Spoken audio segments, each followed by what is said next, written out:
Welcome back to part 5 of the tutorial series on Catatumbo. My name is Sai Pulla Bhutla. I am the author of Catatumbo. In part 4, we have discussed about how to persist embedded objects into Google Cloud Datastore. We have discussed about various annotations that are available in the Catatumbo framework to make persistence of embedded objects possible. In part 5, which is today's session, I'm going to cover how to persist um, your entities if they are inheriting from another class. It is pretty straightforward. Um, you don't have to do anything special except annotating a superclass as a mapped superclass. So we'll specifically talk about this mapped superclass annotation today and write some sample code to see how inheritance is handled by the framework. With that, let's dive into our code that we have been writing all along in this tutorial series. So far, we have this employee entity. Um, this employee entity does not inherit from anything, but if we wanted to make this employee inherit from another class, we could definitely do so. So let's say for our example purpose, let's create a new class called base entity.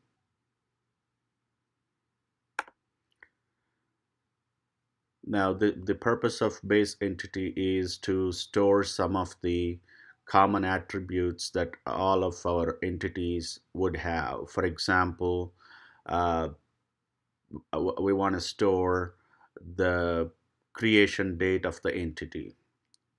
Let's just stick to one property in this for now. So we'll just say private date created on. Now, so basically we're saying this is our base entity and all our entities in our data model are going to extend from this base entity. So let's go ahead and change our employee class to say employee extends from our base entity.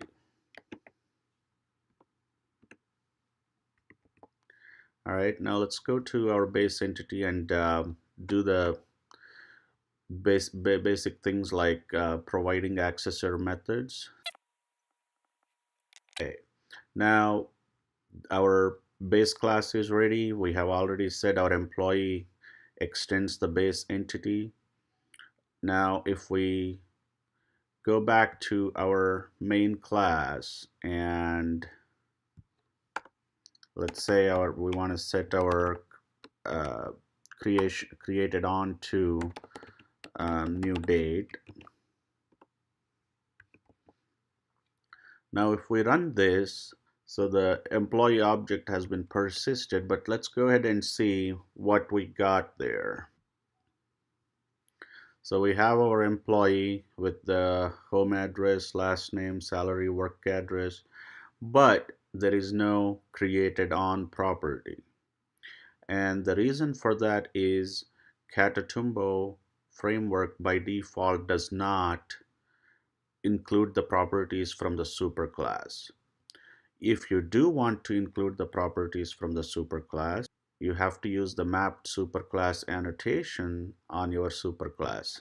So here we can come back to base entity and say, I am a mapped superclass. Basically, we're saying the fields in this class could be mapped and this class can be extended by another entity. When we do this and run our app, now let's go back to the data store. So now we have our new entity. This is our old entity. There was no created on, but now we have the created on column here. So that's pretty much it. Now if you want to add, you can have as many fields as you want in the mapped superclass. For example, if you want to store created by, basically to track the user who created it, or modified on, and so on. You can even have your IDs. Let's say uh, if you want to have if you want to use the numeric IDs all across the board in all of your entities, you can declare the ID field also in the mapped superclass. Um, of course, you could use all other annotations like property, for example. So let's say we'll use property here, and we want to rename the created on to created timestamp. You can also control whether or not this property should be indexed, if you want to turn off indexing on it. So you could certainly do that. Let's go ahead and clean up our data real quick and rerun our app.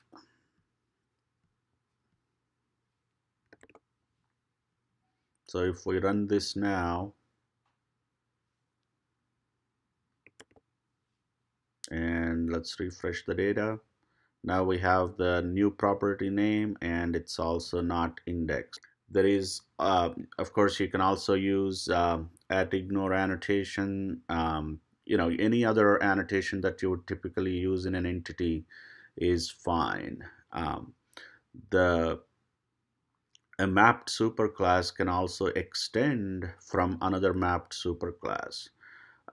So you could have one class extending another one, extending another one, and finally you have entities extending the classes. That's all. That hierarchy will be persisted for you. um, Similar to how we were able to override properties when using embedded objects, you could do the same thing for overriding the properties defined in your mapped superclass. So the author of this base entity said the property name should be created timestamp, and indexing is not needed. But in your employee entity, since you are writing the employee and you think otherwise, you want to make sure you could sort on created date. So you want to index that property, you can definitely do so by just adding a property override. So let's go ahead and add a property override for created on. Basically, we are referring to the field name. This is the field name that's defined in the superclass, and we want to name it um, you know just created date, and we want to index the property, so we're going to change it to true.